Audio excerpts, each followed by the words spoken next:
Assalamualaikum warahmatullahi wabarakatuh. Alhamdulillah, alhamdulillahi hamdan katsiran thayyiban mubarakan fi kama yuhibbu rabbuna wa yardah.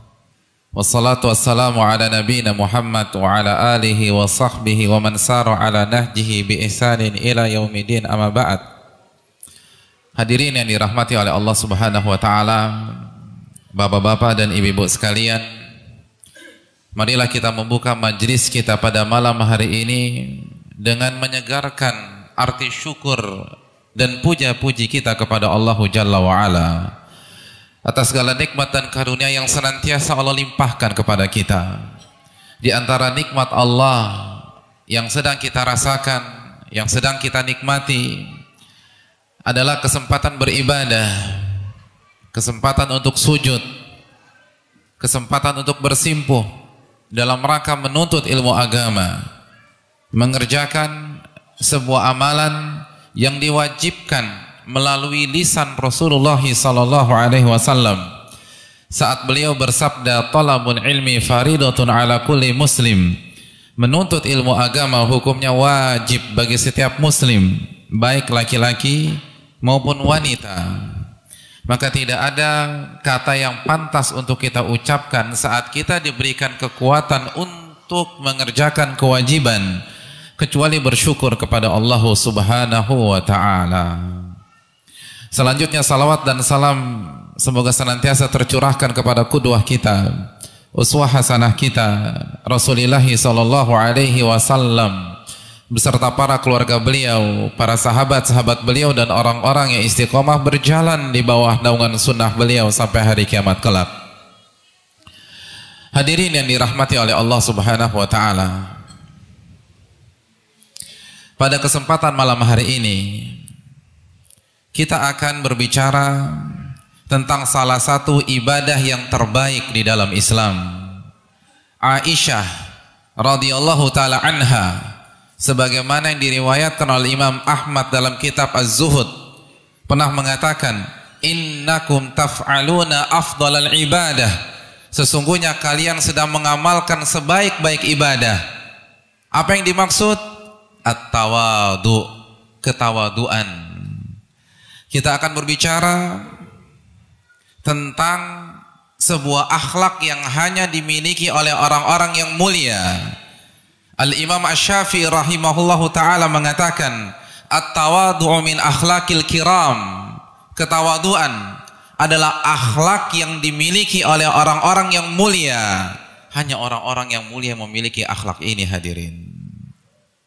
Kita akan berbicara tentang sebuah amalan yang akan menarik simpati manusia, yang akan membuat manusia mencintai diri kita. Al-Imam Asy-Syafi'i rahimahullahu ta'ala mengatakan,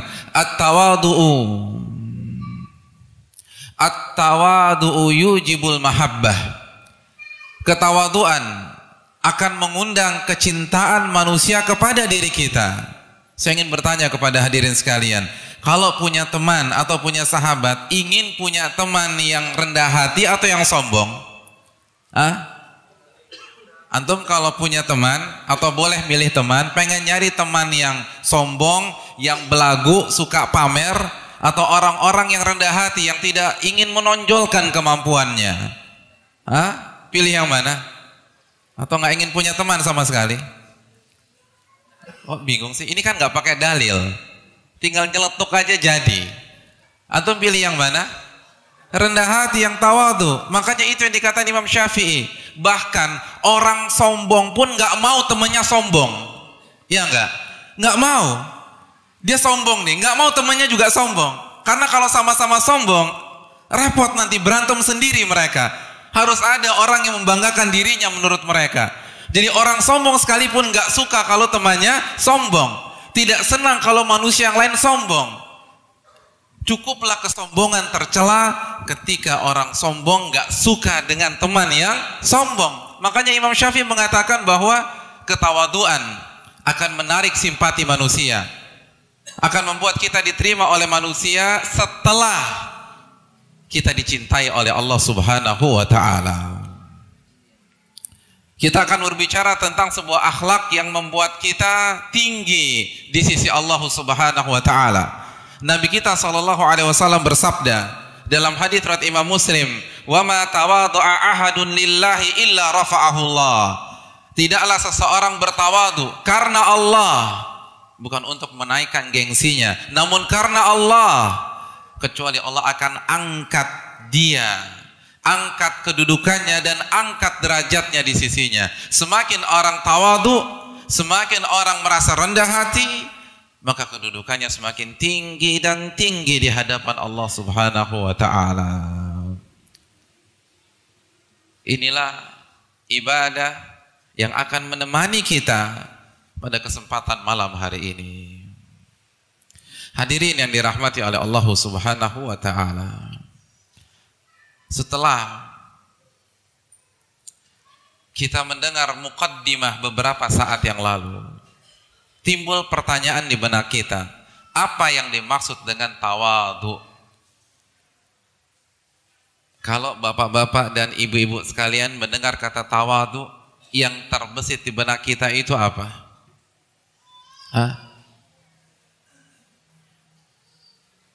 Apa yang terbesit di benak kita? Belum pernah dengar kata ini sebelumnya? Sering. Apa yang kita ingat kalau kata ini menyapa telinga kita? Apa? Rendah hati apa rendah diri? Atau terjadi khilaf di antara jamaah sekalian? Kayak ulama aja jadi khilaf. Orang Indonesia menangkap dengan makna rendah hati. Namun, apakah makna ini juga yang diinginkan oleh Allah dan Rasulnya? Mari kita simak bersama. Tawadhu secara bahasa bermakna tadhallul dan takhasyu'. Kerendahan, kehinaan, ketundukan.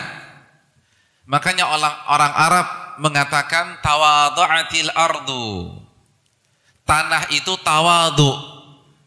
Tanah itu apa? Tawadhu. Apa yang dimaksud tanah itu tawadhu? Maknanya adalah permukaan tanah itu lebih rendah daripada permukaan tanah di sekelilingnya. Jadi bukan artinya tanah itu rendah hati, bukan. Secara bahasa tawadhu itu artinya kerendahan. Makanya orang Arab mengatakan tanah itu tawadhu. Kalau antum mendengar tanah tawadhu, artinya apa? Tanah itu lebih rendah dibanding permukaan tanah yang ada di sekelilingnya. Itu tawadhu secara bahasa. Adapun tawadhu secara istilah, maka yang paling tepat menjelaskannya adalah Rasulullah sallallahu alaihi wasallam. Nabi sallallahu alaihi wasallam pernah menjelaskan tentang sifat ini. Nabi sallallahu alaihi wasallam pernah menjabarkan makna dari ibadah yang satu ini. Dalam hadis yang diriwayatkan Imam Muslim, Nabi mengatakan, "La yadkhulul jannata man kana fi qalbihi mithqalu dzarratin min kibrin." Tidak akan masuk surga orang yang di dalam hatinya memiliki sifat sombong walaupun sebesar dzarrah. Apa arti dzarrah? Apa arti dzarrah? Bukan debu. Dzarrah adalah kata dalam bahasa Arab untuk mengungkapkan partikel terkecil di dunia. Kalau dulu waktu saya SD katanya nih atom. Sekarang sudah berubah apa tidak? Sudah berubah. Tapi nggak perlu kita bahas. Bukan masalah atom kajian kita malam hari ini. Kita kembali ke tawadhu.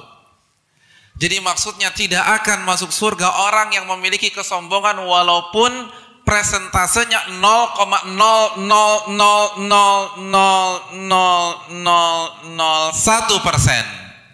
Tidak masuk surga.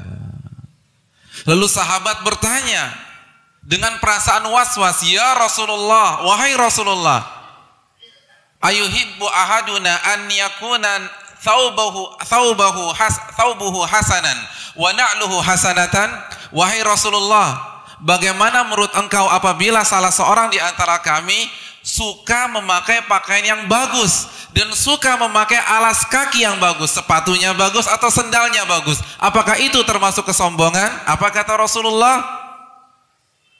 Innallaha jamil yuhibbul jamal. Allah itu zat yang maha indah dan menyukai segala bentuk keindahan, dengan catatan tidak keluar dari syariat. Lalu Nabi menjelaskan apa yang dimaksud dengan kesombongan. Beliau menuturkan sallallahu alaihi wasallam, al-kibru batarul haqqi wa ghamtun nas. Kesombongan adalah sikap menolak kebenaran dan meremehkan manusia. Kesombongan adalah sikap menolak kebenaran dan meremehkan manusia. Ustaz, sebelum dilanjutkan, kok kayaknya nggak nyambung ya? Pembahasan kita tentang apa?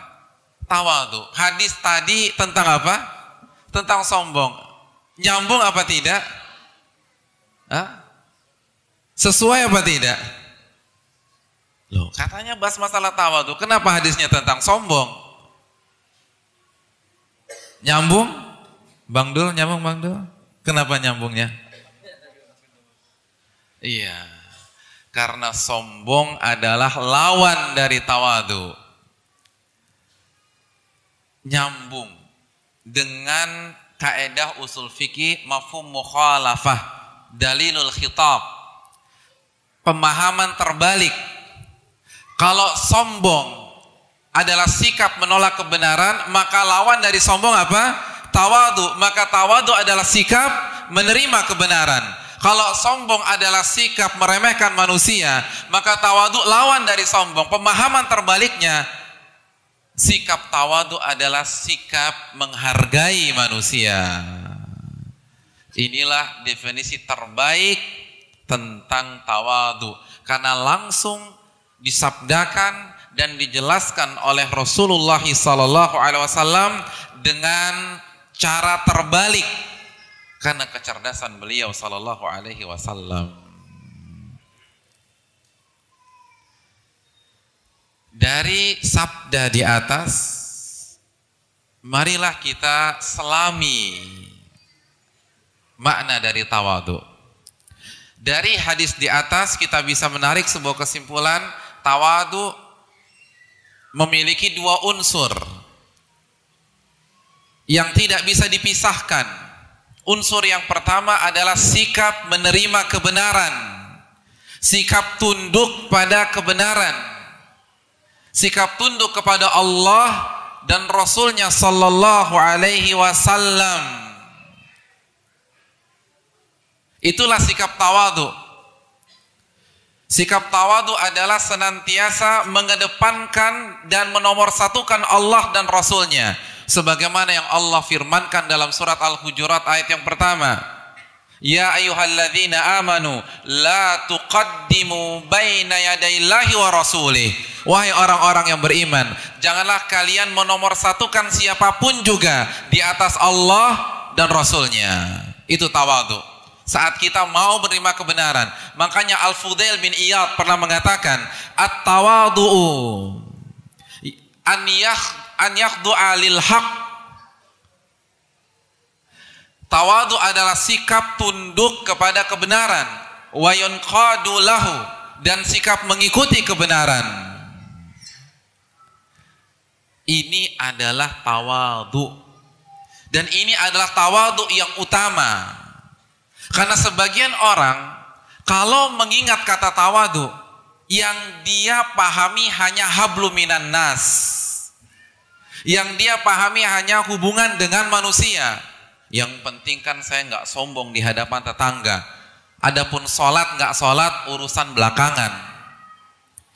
Yang penting kan saya nggak belagu sama teman-teman. Pakai jilbab, buka jilbab itu urusan yang ke-31 katanya. Jadi banyak banget ya. Jadi mereka hanya membatasi tawadu untuk hablum minan nas, dan ini keliru. Ini keliru. Sebaik apapun seseorang dengan keluarganya, dengan suami atau istrinya, dengan anak-anaknya, dengan orang tuanya, dengan kerabatnya, dengan tetangganya, dengan rekan-rekannya, kalau dia tidak mau tunduk pada perintah Allah, dia tidak mau diatur oleh Allah, maka dia sombong dan bukan tawadhu. Inilah yang terjadi dan dialami oleh makhluk yang bernama iblis. Saya ingin bertanya kepada hadirin sekalian, kenapa iblis dicap sombong? Apakah iblis pernah ngisengin Nabi Adam, menggoda dan mengganggu Nabi Adam? Tidak pernah. Dia dicap sombong karena tidak mau taat pada perintah Allah. Ketika Allah berfirman dalam surat Al-Baqarah ayat 34, wa idh qulna lil malaikati usjudu li adama fasajadu illa iblis. Ingatlah ketika kami memerintahkan kepada para malaikat untuk sujud kepada Adam, maka semuanya sujud kecuali iblis. Begitu tidak mau taat, begitu tidak mau menerima perintah Allah, langsung Allah cap aba wastakbara wa kana minal kafirin. Iblis enggan, iblis sombong. Dan iblis termasuk orang pihak-pihak yang kafir kepada Allah. Jadi jangan menolak kebenaran. Sesantun apapun kita dengan manusia, dengan tetangga, tapi kalau kita punya hobi menolak kebenaran, sombong. Allah yang menyebutkan, bukan kita. Kalau kita sih pengennya semua masuk surga semua, kan begitu ya. Tapi kalau kita melihat saudara kita hobinya menolak kebenaran, mengacukan Al-Quran dan Sunnah, harus kita ingatkan karena inilah kesalahan iblis. Maka jangan sekali-kali kita punya sikap menolak Al-Quran dan hadis Nabi SAW. Karena itu sombong, batarul haq, menolak kebenaran. Bahkan ketika Nabi mendefinisikan, mengartikan sombong, sebelum Nabi mengatakan meremehkan manusia, Nabi ucapkan dulu menolak kebenaran. Ini menunjukkan menolak kebenaran lebih penting daripada hablum minan nas, karena ini berkaitan dengan Allah secara langsung. Oleh karena itu syiarnya orang-orang tawadhu adalah apa yang Allah firmankan dalam surat An-Nur ayat 51. Innama kana qaulal mu'minin idza du'u ilallahi wa rasulih liyahkuma bainahum an yaqulu, sesungguhnya respon, ucapan dan jawaban orang-orang yang beriman jika mereka diajak kembali kepada Allah, kembali kepada Rasul, mereka hanya mengucapkan sami'na wa ata'na, kami dengar dan kami taat. Itu orang tawadhu, tidak menolak kebenaran. Dan inilah yang dipraktekkan oleh para ulama kita. Mereka tidak segan-segan menerima kebenaran. Mereka tidak malu mengakui kesalahan. Kenapa demikian? Karena yang namanya manusia salah itu biasa. Seorang ustadz salah biasa. Seorang tuan guru salah biasa. Justru yang aneh, belajar sama tuan guru atau sama ustadz 20 tahun gak pernah salah. Itu dipertanyakan masih manusia apa tidak? Karena Nabi yang mengatakan kullu bani Adam khata', setiap anak Adam banyak melakukan kesalahan. Kalau orang-orang yang lebih hebat daripada kita pernah keliru, apalagi kita? Apalagi kita? Imam Malik pernah kurang tepat dalam berfatwa tentang masalah puasa sunnah 6 hari di bulan Syawal. Al-Imam Abu Hanifah pernah berfatwa kurang tepat dalam masalah syarat wali dalam nikah. Lalu kita benar semua? Nggak mungkin. Anda tidak lebih pintar daripada Imam Syafi'i. Ibnu Abbas pernah salah. Abdullah bin Abbas, Ahlul Bait, sepupu Rasulullah SAW, orang nomor 1 di dalam tafsir Al-Quran, itu pernah menghalalkan riba fadl. Allahu Akbar. Pernah menghalalkan. Kalau antum duduk di majelis seorang ustadz, ustadznya menghalalkan riba, besoknya mau datang lagi nggak ke situ? Ini bukan perkara kecil. Beliau pernah menghalalkan. Namun begitu beliau menghalalkan, langsung didatangi oleh seorang sahabat, Abu Sa'id Al-Khudri. Lalu terjadi saling tukar pikiran di antara mereka berdua. Abu Sa'id Al-Khudri membawakan hadis-hadis Nabi SAW tentang pengharaman riba fadl. Apa kata Abdullah bin Abbas? Apakah beliau membantah? Ini tantangan ketawaduan. Kenapa demikian? Karena beliau sangat terkenal pada saat itu. Mungkin sebelum kita terkenal gampang menerima kebenaran. Tapi kalau jamaah kita ribuan, puluhan ribu, ratusan ribu atau jutaan, itu syaitannya semakin hebat. Menggoda kita agar tidak menerima kebenaran. Siapa yang tidak mengenal Abdullah bin Abbas? Orang yang sangat terkenal pada saat itu. Faktor yang kedua, yang menasehati beliau, ilmunya di bawah beliau. Jadi Abu Sa'id Al-Khudri itu ilmunya di bawah Abdullah bin Abbas, khususnya dalam masalah tafsir. Mungkin orang akan menerima nasihat dari syekhnya, dari ulamanya, tapi kalau jamaahnya yang kasih masukan, muridnya yang kasih koreksi, ini tantangan. Benar nggak tawadu?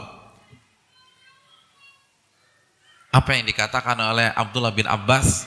Riwayat ini diriwayatkan Imam Baihaqi. Beliau mengatakan, jazakallah ya Aba Sa'idil jannah. Semoga Allah memberikan pahala berupa surga untukmu.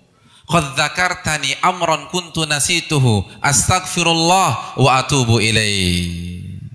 Engkau telah mengingatkan aku tentang perkara yang aku sebelumnya tidak tahu dalilnya. Karena akses informasi pada saat itu berbeda dengan sekarang. Sekarang kita dengan mudah telepon ustadz, cari di internet. Tidak dengan pada masa itu, beliau tidak tahu. Bukan disengaja. Makanya beliau mengatakan, engkau telah memberikan ilmu yang aku tidak tahu sebelumnya. Astaghfirullah wa atubu ilaih. Aku beristighfar dan bertobat kepada Allah. Allahu Akbar. Orang yang mengkritik dan menyalahkan didoakan masuk surga. Bukan diketawain, bukan diolok-olok, bukan dibantah balik, bukan diomelin. Didoakan masuk surga. Jazakallahu ya Aba Sa'idil jannah. Semoga Allah memberikan surga kepada dirimu wahai Abu Sa'id. Subhanallah. Ini orang tawadu. Makanya Umar bin Khattab radhiyallahu taala anhu sering mengatakan, rahimallahu mra'an ahda ilayya uyubi. Semoga Allah merahmati seseorang yang memberikan hadiah kepada diriku berupa aib-aibku, kesalahan-kesalahanku, cacat-cacatku. Semoga Allah merahmati orang yang mengkritikku, orang yang meluruskan kesalahanku, orang yang mengkoreksi kekhilafanku. Jadi oleh para sahabat, orang yang memberikan kebenaran kepada mereka didoakan agar mendapatkan rahmat, bukan disumpahin, bukan dibantah balik, bukan diolok-olok. Antum gak ngerti apa-apa, kan anak gurunya. Subhanallah. Ini Abdullah bin Abbas, Umar bin Khattab, Al-Faruq. Seseorang yang dikatakan oleh Nabi, laukana ba'di nabiyun lakana Umar. Kalau ada Nabi setelah diriku, pasti orang itu adalah Umar. Masih mengatakan, rahimallahu mra'an ahda ilayya uyubi. Semoga Allah merahmati seseorang yang memberikan kesalahan-kesalahanku, yang menghadiahkan kekurangan-kekuranganku. Ini baru orang yang tawadu. Orang yang tawadu, hadirin yang dirahmati oleh Allah. Dan ini adalah prinsip para ulama kita. Inilah kunci dan rahasia mengapa mereka senantiasa mengajak umat Islam untuk tidak taklid kepada mereka, namun mengikuti dalil. Karena ketawaduan mereka. Karena mereka adalah pribadi-pribadi yang siap menerima kebenaran. Siap menerima kebenaran dari siapapun. Makanya perkataan para ulama, al-haqqu dhalatul mu'min, aina wajadahu fahuwa ahaqqu bih. Kebenaran adalah harta yang hilang dari seorang mukmin. Dimanapun dia menemukannya, dia lebih berhak mengambilnya. Sebagian orang mengatakan ini hadis Nabi SAW, tapi hadis ini tidak sah dari Rasulullah SAW. Namun perkataan para ulama dan maknanya benar. Dan ini dikatakan oleh Syekh Shalih Al-Utsaimin dan para ulama yang lain. Makanya Imam Syafi'i mengatakan, idza khalafa qawli qala Rasul fadribu biqali ardhal haid. Apabila pendapatku bertentangan dengan sabda Rasul, buang saja pendapatku ke tembok. Itu orang tawadu. Itu Imam Syafi'i. Kalau Imam Syafi'i mengatakan demikian, masa kita mengklaim kita paling benar semua? Kita nggak pernah salah. Itu Imam Syafi'i rahimahullahu taala. Makanya orang tawadu itu harus siap menerima kebenaran. Makanya tolak ukur orang baik itu bukan nggak pernah salah, tapi bagaimana menyikapi kesalahan. Mau tidak kembali kepada al-haq, mau tidak mengakui kesalahannya. Lihat bagaimana Abu Hurairah radhiyallahu taala anhu ketika berfatwa bahwa puasa orang yang junub dan belum mandi ketika masuk waktu subuh maka puasanya tidak sah. Itu fatwa siapa? Abu Hurairah. Lalu ditanyakan kepada Aisyah dan Ummu Salamah. Lalu apa kata Aisyah dan Ummu Salamah? Fatwa itu keliru. Karena Nabi SAW pernah junub dan masuk waktu subuh, lalu beliau mandi dan beliau lanjutkan puasanya. Kita tahu semua hadis tersebut. Lalu disampaikan lagi kepada Abu Hurairah. Apa kata Abu Hurairah? Ahu maqalata. Apakah Aisyah dan Ummu Salamah yang mengatakan demikian? Kata pembawa berita, iya, mereka menyalahkan fatwamu dan membawakan hadis Nabi. Kata Abu Hurairah, huma a'lam. Kalau begitu mereka lebih tahu daripada saya. Allahu Akbar. Padahal yang ranking 1 dalam masalah hadis siapa? Abu Hurairah. Abu Hurairah adalah sahabat yang paling banyak meriwayatkan hadis Nabi SAW. Tapi begitu dibawakan hadis yang tidak beliau ketahui dari Aisyah, yang rankingnya di bawah beliau dalam meriwayatkan hadis, diterima. Bukan ditolak. Anak kan yang ranking 1. Dia kan perempuan, tahu apa? Istri itu kerjanya masak di dapur. Tidak. Diterima. Huma a'lam. Mereka berdua lebih tahu dan lebih paham daripada saya. Ini orang ranking 1 dalam periwayatan hadis. Inilah profil orang-orang yang tawadhu, menerima kebenaran. Dan ini yang harus kita latih. Selama apapun kajian yang kita ikuti, sebanyak apapun buku yang sudah kita tamatkan, kita tetap manusia. Dan bisa jadi kita salah dalam sebuah hal. Dan apabila kita salah, kita harus siap menerima kebenaran. Walaupun kita sudah setiap hari sholat di masjid, Anda tetap bisa salah. Kalau Imam Syafi'i saja bisa salah, apalagi kita. Harus menerima kebenaran. Jangan sombong di hadapan kebenaran. Jangan tetap kekeh. Jangan bertahan dengan kebiasaan di lingkungan kita. Jangan mengedepankan otak kita. Karena yang pertama kali membantah kebenaran dengan otaknya adalah iblis. Ketika dengan otaknya dia mengatakan ana khairun minhu, aku ini lebih baik daripada dia. Padahal tidak demikian. Jadi jangan menolak kebenaran dengan otak kita. Karena kita tidak lebih pintar daripada ulama-ulama terdahulu.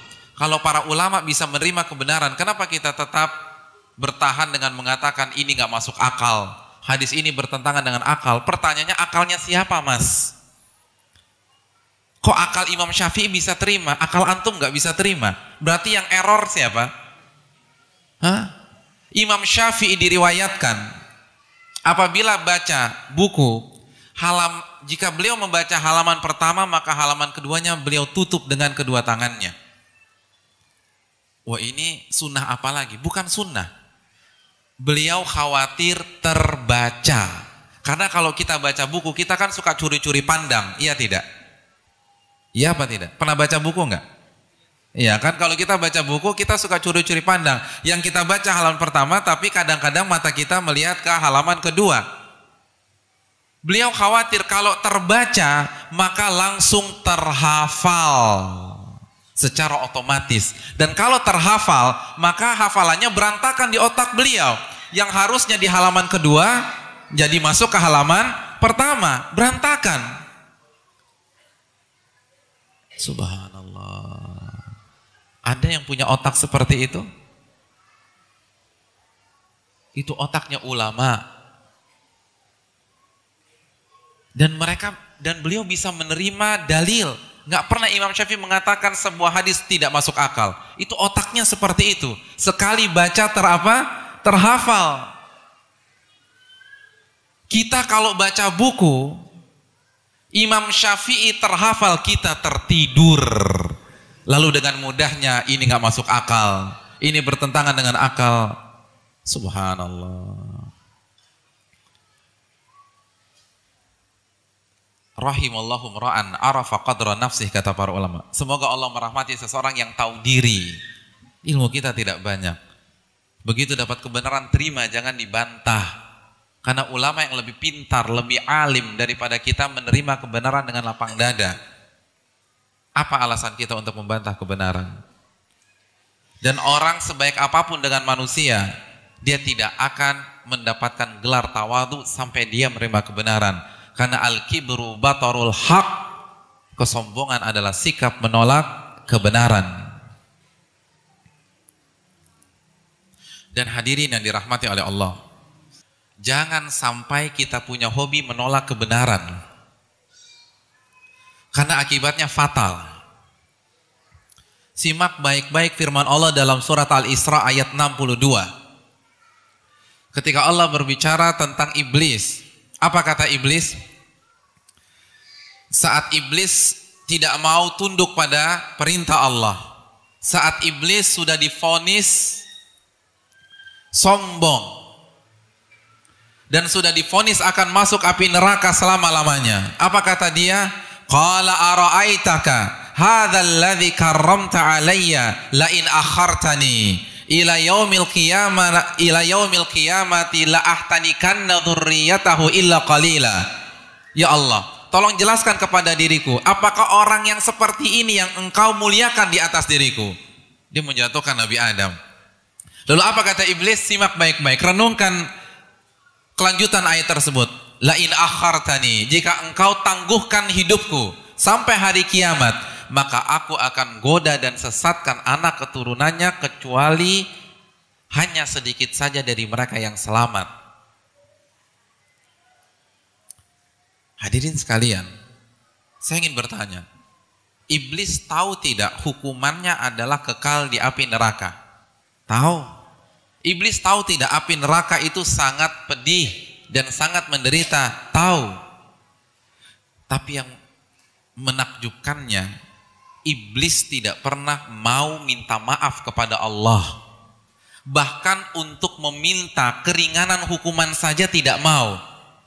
Antum pernah lihat persidangan mafia?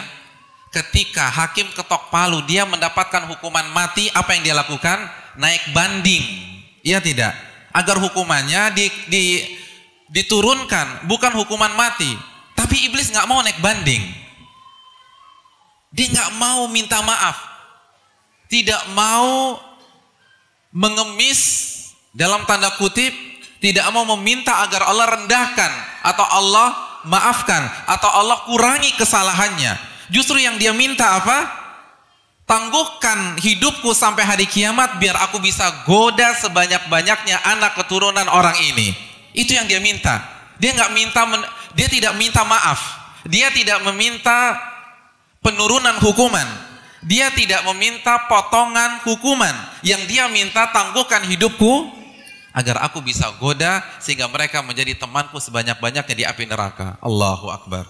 Jadi jangan heran kalau antum melihat ada seseorang Yang antum yakini dia sudah tahu kebenaran, tapi tetap dia tolak. Dia sudah tahu kebenaran, tapi dia mengatakan lebih baik saya masuk neraka daripada harus menerima kebenaran dari orang tersebut. Gengsi. Jadi jangan sampai kita punya hobi menolak kebenaran. Sehingga Allah akan tutup pintu hati kita. Sehingga kita berpikir lebih baik masuk neraka daripada harus menjilat ludah yang sudah kita buang kembali. Kan ana yang selama ini mengajarkan ritual ini. Masa saya harus terima dari anak kemarin sore? Mana gengsi ana? Kan ana selama ini yang menghalang-halangi dakwahnya. Masa saat ini saya harus menerima dakwah dia? Ingat, iblis tidak pernah minta maaf kepada Allah. Iblis tidak pernah meminta pengurangan hukuman. Jangan sampai kita mengikuti langkah-langkah iblis tersebut. Na'udzubillah min dzalik. Itu sikap unsur tawadu yang pertama. Tawadu yang kedua, atau unsur yang kedua dari tawadu, yaitu menghargai manusia. Menghargai manusia. Karena kalau kesombongan adalah sikap meremehkan manusia, maka pemahaman terbaliknya, tawadu adalah sikap menghargai manusia. Bahkan puncak ketawaduan, sebagaimana yang dikatakan oleh Hasan al-Basri, Yusuf bin Asbat, kata Yusuf bin Asbat, alla yalqa ahadan illa ra'aitu lahul fadla alaika. Puncak dari ketawaduan pada saat tidaklah Anda bertemu dengan seorang pun kecuali Anda merasa dia lebih baik daripada Anda. Itu puncak ketawaduan. Bukan hanya sekedar menghormati, bukan hanya sekedar menghargai, tapi kita sudah merasa orang ini lebih bertakwa daripada saya. Orang ini lebih beriman daripada saya. Orang ini derajatnya lebih tinggi daripada saya. Itulah puncak dari ketawaduan. Sebagaimana yang dikatakan Yusuf bin Asbat dan Al-Hasan al-Basri rahimahumullahu ta'ala. Sudahkah kita sampai pada derajat seperti itu? Ngelihat bapak-bapak sholat ke masjid, kayaknya bapak itu lebih tinggi derajatnya daripada saya. Kayaknya dari penampilannya dosanya lebih sedikit daripada saya. Makanya kan ulama mengatakan kalau kita melihat orang yang lebih tua, kita harus punya pemikiran orang ini ibadahnya lebih banyak daripada saya. Itu kalau ketemu orang yang lebih tua umurnya. Kalau kita ketemu dengan orang yang lebih muda, kita ganti pola pikir. Kita katakan kayaknya orang ini dosanya lebih sedikit daripada kita. Iya tidak? Kan baliknya duluan kita, berarti dosanya lebih banyakkan siapa? Kita.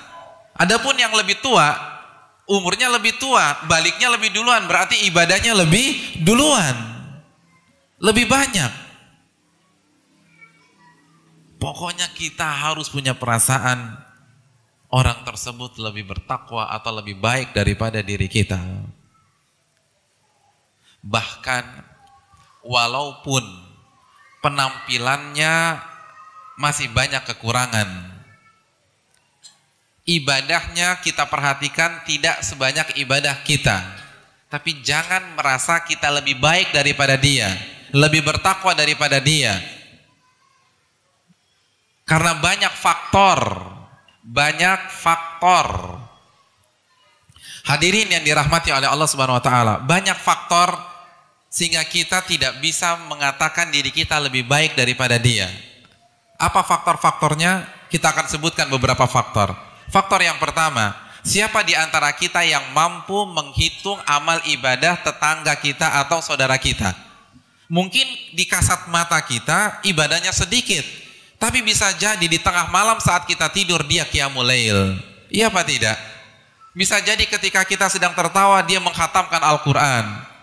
Siapa yang tahu? Tidak ada satupun dari kita yang bisa mengontrol dan memata-matai aktivitas dan kegiatan saudaranya 7 kali 24 jam. Kalau begitu apa alasannya Anda mengklaim Anda lebih baik daripada saudara Anda? Karena untuk membandingkan kita butuh data, sedangkan data saja kita nggak punya. Kecuali kalau kita mengikuti dia dan mengutip dia 7 kali 24 jam. Baru kita bisa tahu, oh kayaknya kita lebih baik. Tapi siapa di antara kita yang mampu demikian? Mungkin di hadapan kita dia tidak banyak ibadah. Tapi di belakang kita dia berzikir kepada Allah Subhanahu wa Ta'ala. Itu faktor yang pertama. Faktor yang kedua, anggaplah ibadah badan kita lebih banyak daripada ibadah badan dia. Anggaplah ibadah badan kita lebih baik daripada ibadah anggota badan dia. Tapi bisa jadi amalan hatinya lebih tinggi daripada kita. Lebih baik daripada kita. Hadirin yang dirahmati oleh Allah Subhanahu wa Ta'ala. Jadi bisa jadi dia ibadahnya hanya yang wajib-wajib saja dan meninggalkan yang haram. Tapi begitu beribadah ikhlas kepada Allah dengan keikhlasan yang luar biasa. Sedangkan kita kurang ikhlas, masih senang dipuji dan lain sebagainya. Saya teringat perbandingan yang dilakukan para ulama. Seperti yang dilakukan Syekh Walid, salah satu murid dari Al-Imam Albani rahimahullahu ta'ala. Beliau ketika mensyarah Sahih Muslim pernah mengatakan, mana yang lebih banyak ibadahnya, Abu Bakar atau Abdullah bin Amr bin As? Abu Bakar atau Abdullah bin Amr bin As? Kata para ulama, Abdullah bin Amr bin As. Abdullah bin Amr bin As ibadahnya lebih banyak daripada Abu Bakar. Tapi siapa di antara dua orang ini yang lebih baik di sisi Allah? Abu Bakar As-Siddiq radhiyallahu taala anhu. Abdullah bin Amr bin As adalah orang yang berhadapan dengan Nabi saat beliau bersabda, sum yauman walaka ajru ma baqi, berpuasalah satu hari maka engkau akan mendapatkan pahala di hari-hari yang lain. Kata Abdullah bin Amr bin As, tambah ya Rasulullah, suruh nambah, inna biquwah, tambah, terlalu sedikit ya Rasulullah. Akhirnya ditambah lagi sampai Nabi mengatakan, sum afdalas siyami indallah sauma Daud kana sum afdalas siyami indallah sauma Daud kana yusumu yauman wa yuftiru yauman. Berpuasalah puasa sunnah terbaik di sisi Allah, puasa Nabi Daud. Gimana puasanya? Beliau berpuasa hari ini lalu berbuka keesokan hari, berpuasa lusa dan berbuka esok lusa. Subhanallah. Jadi puasanya Abdullah bin Amr bin As puasa Nabi Daud. Mohon maaf, beliau mengatakan begini, inni utiku aktsaru min dzalik. Ya Rasulullah, tambah. Terlalu sedikit kalau puasanya cuma segitu. Aku mampu lebih dari itu. Beliaulah yang ada di hadapan Nabi ketika Nabi mengatakan Iqra'il Qur'ani syahra atau kama qala. Khatamkanlah Al-Qur'an selama 1 kali dalam sebulan. Kira-kira berat tidak? Mengkhatamkan Al-Qur'an sekali sebulan berat atau tidak? Ini bukan di Ramadan. Ini di Dzulqa'dah, Dzulhijjah, Al-Muharram, di luar Ramadan. Berat apa tidak? Berat. Siapa yang bisa sekali setiap hari 1 juz istiqomah sepanjang tahun? Berat. Apa kata Abdullah bin Amr bin As? Inna biquwah. Ya Rasulullah, kelamaan. Percepat lagi. Aku mampu lebih cepat dari itu. Terus diminta oleh Abdullah bin Amr bin As sampai Nabi mengatakan, la yafqahuhu man yaqra'uhu bi aqalli min thalath. Tidak akan bisa mentadabburi orang yang mengkhatamkan Al-Quran kurang dari 3 hari. Jadi paling cepat berapa hari?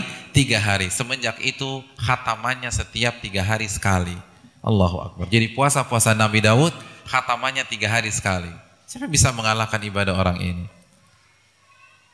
Tapi Abu Bakar As-Siddiq lebih hebat daripada beliau. Walaupun beliau pun juga orang hebat dan salah satu generasi terbaik. Apa yang membuat Abu Bakar melejit? Ulama mengatakan karena amalan hati. Amalan hati. Keikhlasan Abu Bakar itu diabadikan di dalam Al-Quranul Karim. Dalam surat apa? Al-Lail. Ketika Allah mengatakan wasayujannabuhal atqa alladhi yu'ti malahu yatazakka wa ma li ahadin indahu min ni'matin tujza illa batigha'a wajhi rabbihil a'la wala sawfa yarda. Dan Allah akan menjauhkan orang yang bertakwa dari api neraka. Alladhi yu'ti malahu yatazakka, yang menginfakkan hartanya untuk mensucikan jiwanya, hatinya. Siapa orang tersebut? Abu Bakar. Abu Bakarlah orang yang pertama kali masuk ke dalam ayat ini. Karena ayat ini diturunkan untuk beliau, baru setelah itu untuk kita semua. Wa ma li ahadin indahu min ni'matin tujza. Kalau Abu Bakar memberi, itu bukan karena hutang budi kata Allah. Itu karena keikhlasan. Beliau tidak pernah punya hutang budi sama siapapun. Beda sama kita. Kita ngasih orang kalau dikasih duluan. Kita undang orang makan kalau diundang sama dia. Kalau dia nggak kasih apa-apa, kita jarang berpikir untuk memberikan hadiah kepada dia. Abu Bakar tidak, nggak pernah punya hutang budi. Ikhlas karena Allah Subhanahu Wa Taala. Ini dalil yang pertama. Dalil yang kedua, Ana ingin bertanya, siapa tabi'in terbaik? Uwais Al-Qarni. Cerita ini panjang, kita tidak punya banyak waktu. Namun saya ingin katakan, Uwais Al-Qarni itu bisa mengalahkan Sa'id bin Musayyib. Padahal yang jadi ulama siapa? Sa'id bin Musayyib. Beliau adalah orang nomor 1 dalam ilmu fikih di masa tabi'in. Murid langsung dari Aisyah, murid langsung dari Abdullah bin Abbas. Dan bukan hanya ulama, namun ulama yang ahli ibadah. Selama 40 tahun tidak pernah putus sholat berjamaah di masjid. Allahu Akbar. Ada yang mampu seperti itu, 40 tahun tidak pernah putus salat jamaah di masjid. Dan 30 tahunnya azan sudah ada di masjid. Hadirin yang dirahmati oleh Allah Subhanahu Wa Taala. Bayangkan 40 tahun salat berjamaah di masjid, 30 tahun tidak pernah ketinggalan azan. Tetapi mana yang lebih utama di sisi Allah di masa tabi'in? Uwais Al-Qarni. Keikhlasan, hadirin. Bukan berarti Sa'id tidak ikhlas, tapi keikhlasan bertingkat-tingkat. Amalan hati begitu luar biasa. Jadi sangat mungkin jamaah lebih baik daripada ustadznya di sisi Allah. Kenapa tidak? Ini Sa'id bin Musayyib orang nomor 1 dalam masalah ilmu di dunia tabi'in. Tetapi bukan nomor 1 di sisi Allah. Uwais Al-Qarni nomor 1 di sisi Allah. Jadi sangat mungkin kalau itu terjadi pada masa tabi'in, apalagi pada saat ini. Makanya walaupun Anda seorang ustadz, Anda tidak boleh mengklaim lebih baik daripada jamaah Anda. Walaupun Anda seorang kiai, tidak boleh Anda mengklaim lebih baik daripada jamaah Anda. Mungkin secara teori Anda lebih paham, tapi belum tentu dalam masalah ketakwaan. Inna akramakum indallahi atqakum. Bukankah Nabi SAW bersabda dalam hadis Muslim, Rubba ash'atha akbara madfu'in bil abwab lau aqsama 'alallahi la abarra. Betapa banyak Nabi memulai hadis ini dengan kata rubba. Rubba dalam bahasa Arab untuk mengungkapkan sebuah kasus atau sebuah hal dalam jumlah yang banyak. Bukan 1-2 kasus, tapi banyak. Nabi membuka hadis ini dengan kata-kata rubba. Apa kata Nabi? Rubba ash'atha akbar. Betapa banyak orang yang rambutnya berantakan, tubuhnya penuh dengan debu. Madfu'in bil abwab, kalau dia mengetuk pintu rumah manusia, nggak ada yang mau bukain untuk dia. Dia ketok pintu rumah, kita ngintip dari jendela, ya dia lagi kayaknya mau minjem duit. Kita nggak tertarik membukakan pintu untuk dia. Penampilannya nggak meyakinkan, rambutnya berantakan, tubuhnya penuh dengan debu. Bukan seorang tokoh, bukan seorang ahli agama, bukan seorang yang dituakan. Namun apa kata Nabi? Lau aqsama 'alallahi la abarrah. Sekali dia mengangkat tangannya ke langit berdoa kepada Allah, Allah kabulkan doanya. Allahu Akbar. Mengetuk pintu rumah kita, kita tidak buka, mengetuk pintu langit, Allah kabulkan doanya. Dan Nabi katakan banyak orang seperti itu, bukan satu atau dua orang, banyak. Jadi apa hak kita mengklaim diri kita lebih baik daripada saudara kita? Betapa banyak orang-orang yang tidak meyakinkan penampilannya, bisa jadi sekali berdoa kepada Allah dikabulkan oleh Allah Subhanahu wa taala. Sedangkan kita berdoa bertahun-tahun nggak ada yang dikabulkan oleh Allah. Nauzubillah min dzalik. Ini yang harus kita renungkan hadirin sekalian. Semakin banyak mengaji, jangan meremehkan orang. Semakin sering ngaji, semakin tawadu. Bukan semakin angkuh di masyarakat. Bukan semakin sombong. Bukan semakin mudah mencap orang. Ini bukan prinsip Ahlussunnah wal Jamaah. Anggaplah dia orang yang bermaksiat kepada Allah. Orang yang melakukan ritual ibadah yang tidak sesuai dengan sunnah, melakukan bid'ah. Boleh tidak kita mengklaim diri kita lebih baik daripada dia? Belum tentu hadirin. Kenapa demikian? Saya ingin bertanya, setiap doa yang bukan syirik masih ada peluang diampuni oleh Allah apa tidak? Setiap dosa yang dibawa kesyirikan masih ada peluang diampuni oleh Allah? Masih apa tidak? Masih. Dosa zina ada peluang diampuni oleh Allah? Masih. Dosa bid'ah yang tidak jatuh kesyirikan masih ada peluang diampuni oleh Allah? Kan Allah yang mengatakan dalam surat An-Nisa, innallaha la yaghfiru ayyushraka bihi wa yaghfiru ma duna dzalika liman yasha. Sesungguhnya Allah tidak akan mengampuni dosa syirik. Dan Allah mengampuni dosa yang dibawa kesyirikan untuk orang-orang yang Allah kehendaki. Berarti masih ada peluang apa tidak? Masih ada peluang. Jadi bisa jadi orang yang bergelimang dosa pada saat ini, itu dosa-dosanya diampuni oleh Allah selama dia tidak melakukan kesyirikan. Dan kita rajin beribadah tapi ria. Kita rajin beribadah sesuai dengan sunnah tetapi sombong. La yadkhul jannata man kana fi qalbi mithqalu dzarratin min kibrin. Tidak akan masuk surga orang yang di dalam hatinya ada benih-benih kesombongan, dan di antara kesombongan adalah meremehkan manusia. Mungkin salat kita sesuai dengan sunnah, mungkin puasa kita sudah sesuai dengan sunnah, mungkin zikir kita sesuai dengan sunnah, salawat kita sesuai dengan sunnah, tapi kita remehkan orang. Sombong apa tidak? Sombong. Dan Nabi katakan la yadkhul jannata man kana fi qalbihi mithqalu dzarratin min kibrin. Tidak masuk surga orang yang di dalam hatinya ada sifat kesombongan walaupun sebesar biji dzarrah.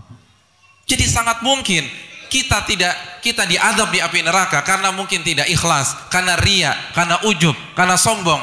Lalu orang pelaku kemaksiatan atau pelaku kebid'ahan tersebut, kemaksiatannya diampuni oleh Allah dan dia yang masuk surga. Allahu akbar. Jadi apa hak kita mengklaim diri kita lebih baik daripada orang lain? Di antara alasannya mengapa kita tidak bisa mengatakan diri kita lebih baik daripada orang lain, karena kita belum menyentuh garis finish. Mungkin hari ini lebih baik daripada dia, mungkin hari ini kita lebih ikhlas daripada dia, mungkin hari ini sholat kita lebih berkualitas daripada dia. Namun hadirin yang dirahmati oleh Allah Subhanahu wa ta'ala, siapa yang tahu hidayah? Bisa jadi minggu depan dia tobat kepada Allah, bisa jadi bulan depan dia tobat kepada Allah, bisa jadi tahun depan dia tobat kepada Allah. Dan saat dia tobat, dia mengalahkan kita. Saya ingin bertanya kepada jamaah sekalian, siapa yang lebih dulu masuk Islam, Bilal bin Rabah atau Umar bin Khattab radhiyallahu taala anhuma? Mana yang lebih dulu masuk Islam, Bilal atau Umar? Bilal. Ketika Bilal masuk Islam, Umar masih hobi menyiksa kaum muslimin. Bahkan sebagian sahabat mengatakan la yuslimu Umar hatta yuslima himarul Khattab. Umar tidak akan masuk Islam sampai keledainya dulu masuk Islam. Jadi levelnya keledai. Sebagaimana keledai nggak mungkin mengucapkan la ilaha illallah, Umar tuh nggak mungkin masuk Islam. Iya apa tidak? Keledai bisa mengucapkan la ilaha illallah? Nggak bisa. Kalau perbandingannya sama burung kakatua masih mungkin. Burung kakatua bisa mengucapkan la ilaha illallah, tapi keledai ini. Tetapi ketika Umar masuk Islam, pertanyaan saya kedua, siapa yang lebih utama di sisi Allah? Umar bin Khattab radhiyallahu taala anhu. Allahu akbar. Padahal masuk Islamnya siapa duluan? Bilal. Yang pertama ngaji siapa duluan? Bilal. Yang pertama kali belajar tauhid siapa duluan? Bilal. Yang pertama kali mengenal sunnah Nabi siapa duluan? Bilal. Tetapi Umar lebih utama daripada Bilal di hari kiamat nanti. Contoh yang kedua hadirin, saya ingin bertanya kepada jamaah sekalian, siapakah tokoh utama di balik kekalahan umat Islam di perang Uhud? Siapakah tokoh utama di balik terbunuhnya 70 sahabat di perang Uhud? Siapa tokohnya? Kalau kita bisa katakan ada dua tokoh besar. Yang pertama, pemimpin pasukan perang orang-orang Quraisy di perang Uhud, siapa? Abu Sufyan. Dan yang kedua, pemimpin pasukan berkuda, siapa? Khalid bin Walid. Bayangkan, tarafnya bukan hanya tidak suka sama dakwah, tarafnya bukan hanya benci sama dakwah, tapi mereka sudah sampai pada sebuah titik memerangi dakwah dan berhasil membunuh 70 sahabat. Pertanyaan kedua saya, apa yang terjadi dengan dua tokoh besar ini? Masuk Islam.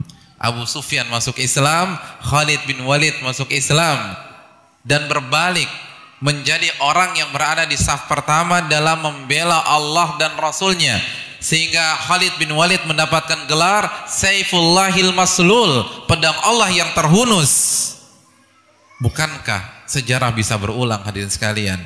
Bisa jadi orang atau tokoh yang menghalangi dakwah kita, yang memusuhi kita, yang memfitnah kita, bulan depan dapat hidayah dari Allah, tahun depan mendapatkan hidayah dari Allah. Dan ketika mereka dapat hidayah, lebih baik daripada kita, lebih rajin daripada kita, lebih ikhlas daripada kita. Lalu apa hak kita mengklaim diri kita lebih baik daripada orang lain? Ghayatut tawadu, puncak dari ketawaduan. Sebagaimana yang dikatakan Yusuf bin Asbab, kita tidak bertemu dengan seseorang kecuali kita merasa orang ini lebih bertakwa daripada kita, orang ini lebih baik daripada kita. Karena sekali lagi, lebih baik bukan hanya mengandalkan ibadah yang sesuai dengan sunnah, namun sunnah itu harus dipadukan dengan amalan hati, dipadukan dengan keikhlasan. Dan ini yang sangat sulit. Maka hadirin yang dirahmati oleh Allah Subhanahu wa taala, semakin belajar agama semakin tawadhu.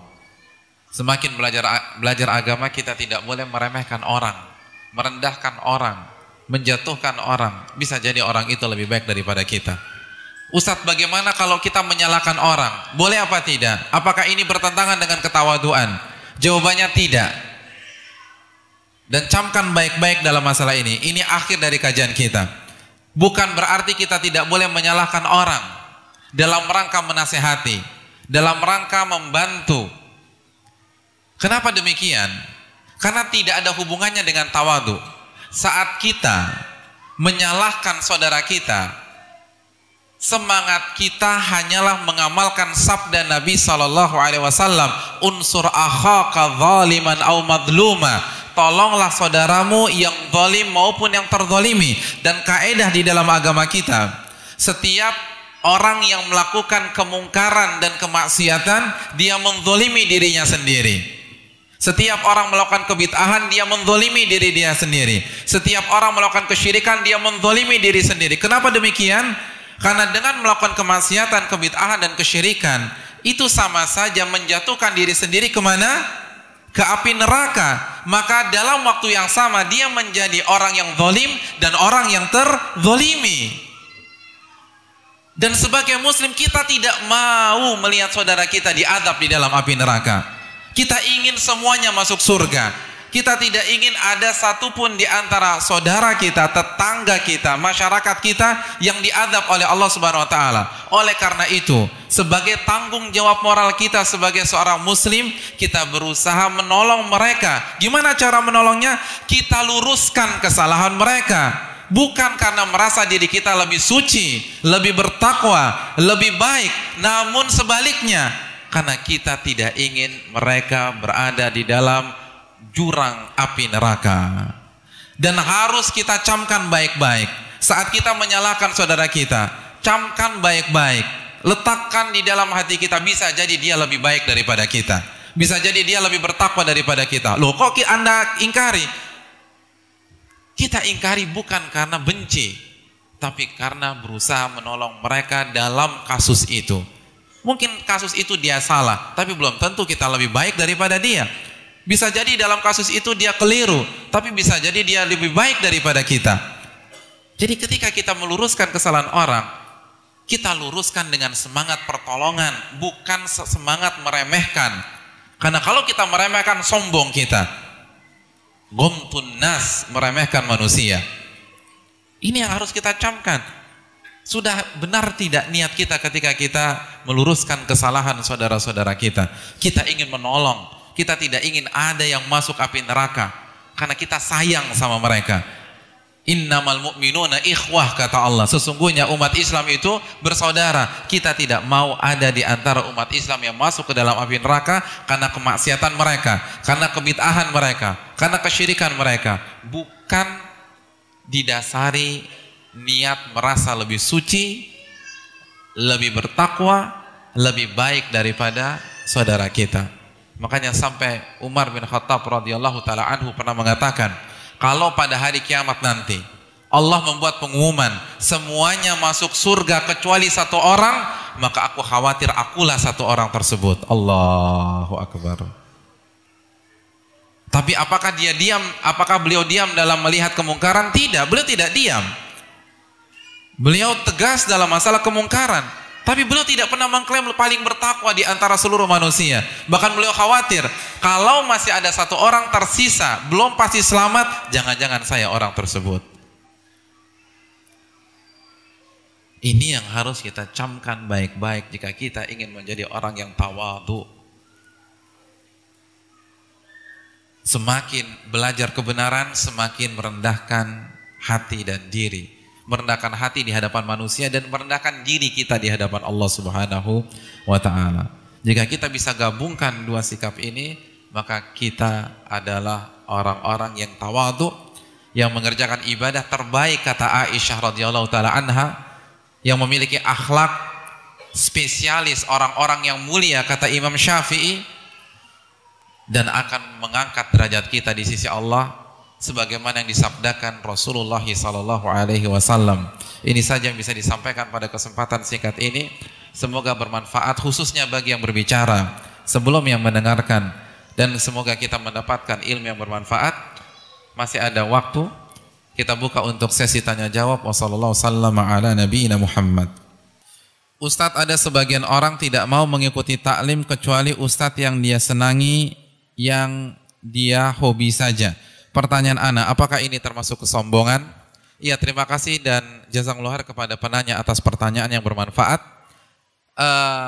Ini masih global, tergantung kenapa dia senangi sebagian ustadz dan dia tidak senangi ustadz yang lain. Kalau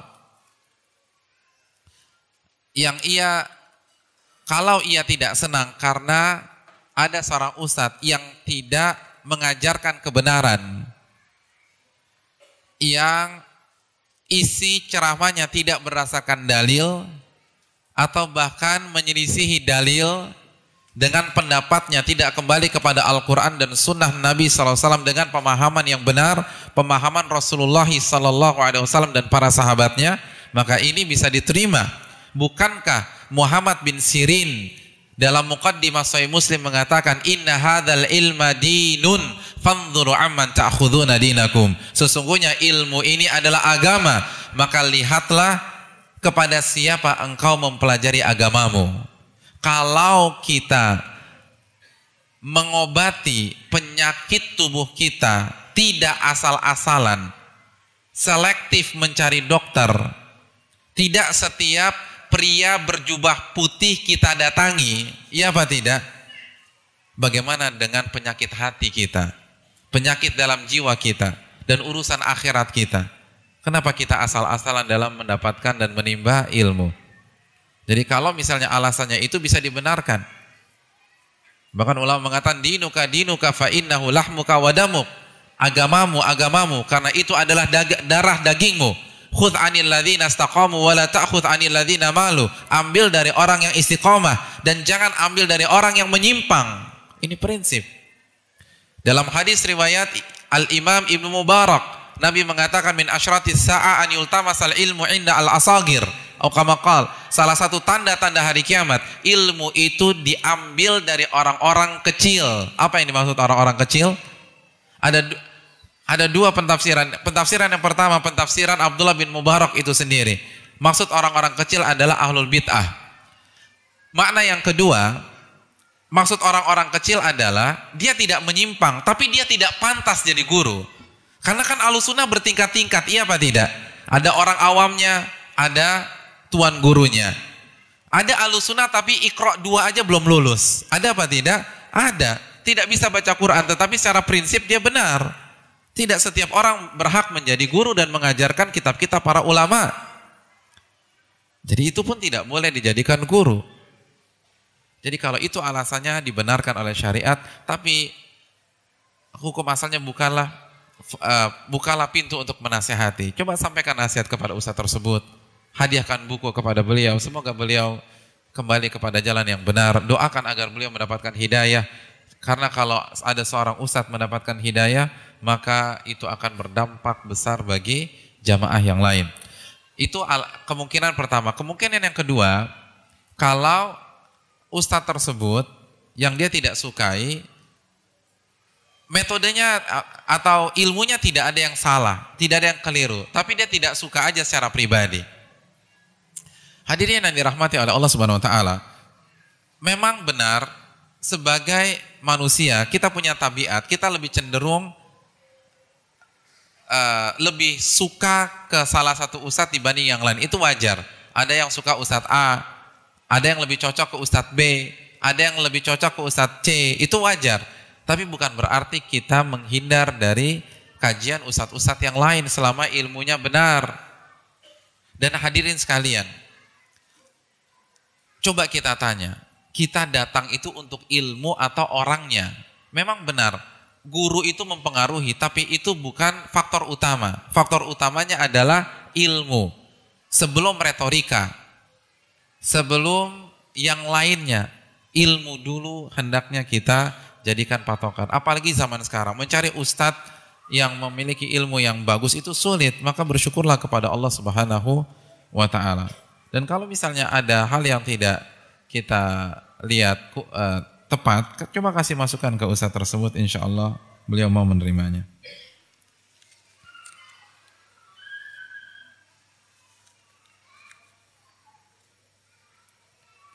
Assalamualaikum warahmatullahi wabarakatuh. Anda pernah melakukan perbuatan syirik seperti jampi-jampi kekebalan dan jampi-jampi membuat orang sakit. Namun sekarang Anda sudah bertobat, tapi Anda selalu ingat dosa-dosa yang lain seperti dosa maksiat. Apakah dosa Anda bisa diampuni dan Anda masih ada riba yang dipegang? Iya, terima kasih dan jazakallahu khair atas pertanyaannya.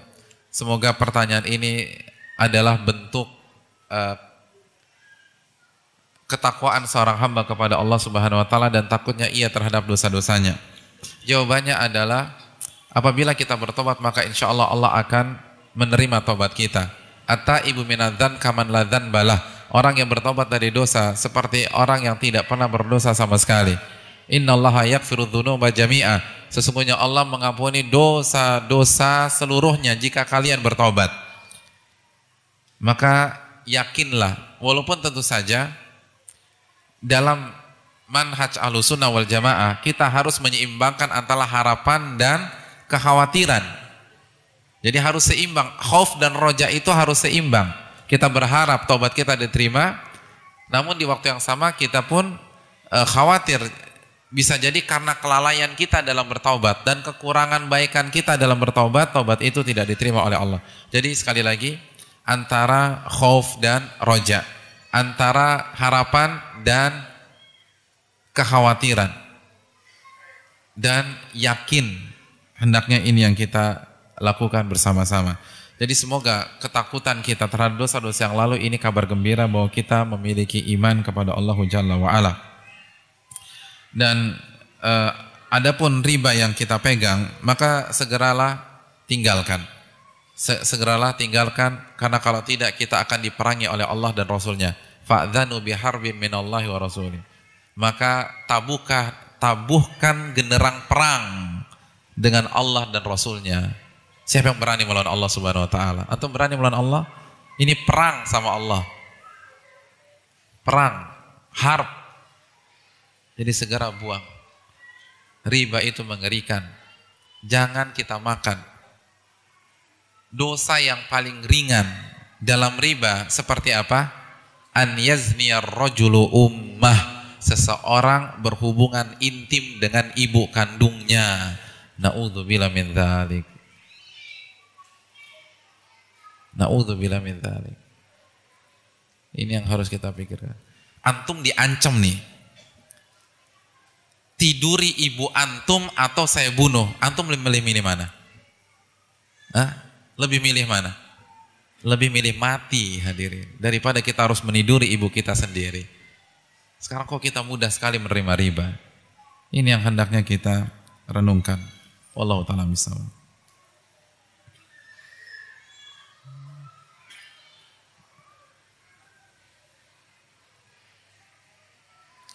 Apa bedanya rendah hati dan rendah diri? Bukankah kalau kita terlalu rendah diri maka kita akan kelihatan lemah? Iya, terima kasih dan jazakallah. Ini pelajaran bahasa Indonesia ya. Rendah hati dan rendah diri apa bedanya? Yang bahasa Indonesia dapat 9 siapa? Waktu SD. Hah? Rendah hati itu tawadu, rendah diri itu minder. Jadi rendah diri itu minder. Nggak pede. Jadi itu perbedaannya. Secara bahasa Indonesia ya, secara bahasa Indonesia. Kalau rendah hati itu tidak mau menampilkan kehebatan diri, low profile, tidak ingin terlihat menonjol, itu rendah hati. Bagaimana menimbulkan sikap berani untuk beramar ma'ruf nahi mungkar? Iya, terima kasih jazakallahu khairan. Menumbuhkan sikap berani beramar ma'ruf nahi mungkar. Yang pertama, berdoa kepada Allah Subhanahu wa taala. Karena doa adalah simbol ketawakalan. Ud'uni astajib lakum. Dalam surat Ghafir ayat 60 Allah mengatakan, berdoalah kepada diriku maka aku akan kabulkan. Jadi minta keberanian dari Allah Subhanahu wa taala, dan ada beberapa doa untuk masalah yang satu ini. Itu yang pertama. Yang kedua adalah jauhi segala bentuk kemaksiatan. Karena semakin kita buat maksiat, kita akan semakin takut. Karena kita nggak mau mati saat itu.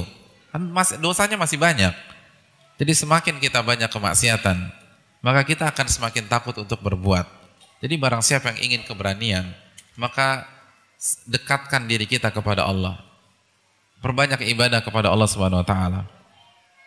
Dan jauhi kemaksiatan terhadap Allah Subhanahu wa taala.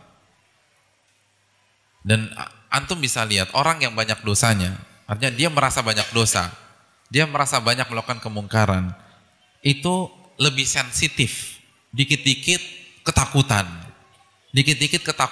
atau yang biasa kita kenal dengan paranoid. Jadi dikit-dikit ketakutan. Ada seseorang itu dibekam, kan bekam darah diambil ya. Ada sebagian orang itu agak sedikit berkunang-kunang, itu sudah teriak-teriak. Kenapa? Karena dia merasa banyak dosa kepada Allah. Jadi dia dibekam itu kayak mau mati. Jadi pokoknya dikit-dikit takut mati, dikit-dikit takut mati. Tapi bukan takut mati yang terpuji. Karena setelah dibekam bermaksiat lagi kepada Allah. Tapi maksudnya takut sekali dia, nggak berani ngapa-ngapain. Karena khawatir jika ajal itu menjemput. Karena dia tahu dia belum siap. Dan dia masih banyak berlumuran dosa. Jadi salah satu kiat agar kita ditumbuhkan keberaniannya adalah dengan beribadah kepada Allah Subhanahu wa taala. Dan yang ketiga, sisinya adalah hadirin yang dirahmati oleh Allah Subhanahu wa taala. Ketika antum dekat dengan Kapolda, kira-kira berani tidak berhadapan dengan orang? Ada tambahan keberanian tidak? Kapolda itu teman antum. Lebih pede tidak kalau berhadapan dengan orang-orang yang bisa yang bisa terjadi kontak fisik, kita akan lebih pede. Kita akan lebih pede. Misalnya Kapolri itu saudara antum. Ketemu preman tenang apa tidak? Tenang, orang Kapolri teman saya, siapa yang berani? Nah, kalau kita dekat dengan aparat keamanan, kita lebih berani. Dan itu manusiawi. Bagaimana dengan seseorang yang dekat dengan Allah, dekat dengan Rabbul Alamin, dekat dengan Maliki Yaumiddin, maka jelas saja dia akan lebih berani. Itu sudah sunnatullah. Kita semakin dekat kita dengan Allah, kita akan memiliki keberanian. Karena kita bersama Al-Qawi, Al-Ghani, As-Samad. Dan sebaliknya, semakin kita jauh dari Allah, kita akan semakin takut. Maka barang siapa yang ingin mengasah keberaniannya, dekatkan diri kita kepada Allah Subhanahu wa ta'ala. Wallahu ta'ala misal. Apakah melakukan bid'ah termasuk tidak tawadhu dan termasuk sombong? Iya, terima kasih Dajjal Selar. Tergantung. Kalau dia mengerjakan bid'ah karena tidak tahu, dan kalau dikasih tahu dia siap menanggalkan kebid'ahannya, dia siap meninggalkan kebid'ahannya, insya Allah dia tidak sombong. Dan dia mendapatkan uzur ketidaktahuan. Selama dia punya sikap belajar, dia adalah seorang penuntut ilmu, pencari kebenaran. Tapi qadarullah salah alamat, atau dia belum mendapatkan ilmu tentang bid'ah tersebut. Maka ini masuk ke dalam firman Allah dalam surat Al-Baqarah ayat terakhir, Rabbana la tu'akhidna in nasina aw akhtana. Ya Allah, janganlah engkau hukum kami karena kesalahan yang kami lakukan disebabkan lupa dan tidak tahu atau lalai. Khilaf. Tapi kalau dia mengerjakan bid'ah karena memang nggak mau tahu, nggak mau belajar, atau lebih parah lagi, sudah dikasih dalil tapi menolak, maka ini masuk kepada kesombongan, karena kesombongan adalah batarul haq, menolak kebenaran. Menolak kebenaran. Wallahu ta'ala a'lam bissawab.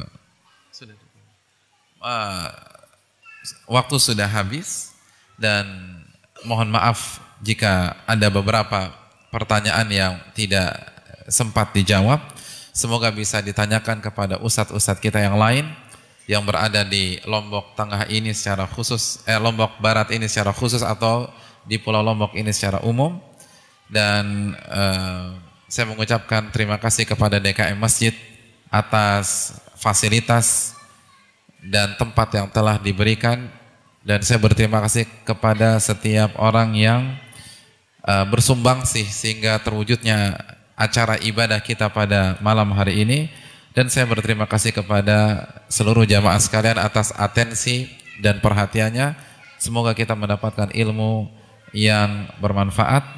Dan saya mohon diri karena ini adalah kajian terakhir pada kesempatan safar kali ini. Semoga Allah Subhanahu wa taala menerima amal ibadah kita dan mempertemukan kita di waktu yang akan datang di atas ketaatan dan di atas sunnah Nabi SAW. Ini saja yang bisa disampaikan. Subhanakallahumma bihamdika asyhadu an la ilaha illa anta astaghfiruka wa atubu ilaik. Assalamualaikum warahmatullahi wabarakatuh.